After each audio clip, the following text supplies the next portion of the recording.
সবাইকে আমাদের family tune YouTube channel ও পেজে স্বাগতম।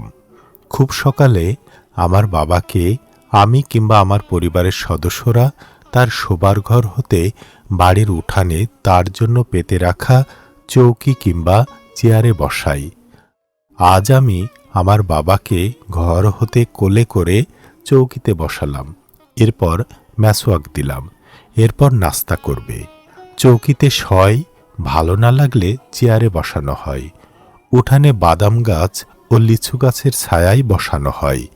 উঠানে সারাদিন এভাবে রাখার কারণ হলো এই জায়গাটি ছায়াযুক্ত, সবসময় আলো বাতাসও বয়। এর চেয়ে বড় কথা হলো বাবাকে সবার সামনে রাখা। গ্রামে তো মানুষ শহরের মতো তাদের রুমে দরজা আটকিয়ে থাকে না, সবসময় কিন্তু উঠানে পরিবারের লোকজনদের আনাগোনা থাকে। আমার বাবা যেন সবাইকে দেখতে পারেন আর পরিবারের সদস্যরাও যেন সবসময় চোখের সামনেই দেখতে পারেন, যাতে তার কোনো কিছুর প্রয়োজন হলে কিংবা প্রসব পায়খানা করতে চাইলে সাথে সাথে কেউ না কেউ তাকে হেল্প করতে পারে।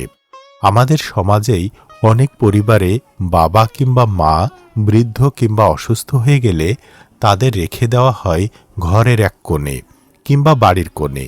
এতে তারা প্রসব পায়খানা করলে দেখার মানুষ থাকে না, তাই তাদের কিন্তু দেহে ঘা হয়ে যায়।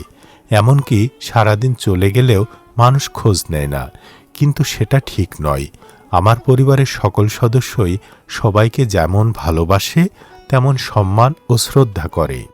তাই বাবা যেন একা না হয়ে যান, সবসময় চোখের সামনে থাকে, সেজন্য ঘরের সামনে এই সুন্দর পরিবেশে তাকে রাখা হয়। আমার পরিবারের সকল সদস্যরাই চেয়ার পেতে অথবা টুলে আমার বাবার আশেপাশে বসে। সবাই আমার বাবার জন্য দোয়া করবেন যেন আমার বাবা সুস্থ থাকেন।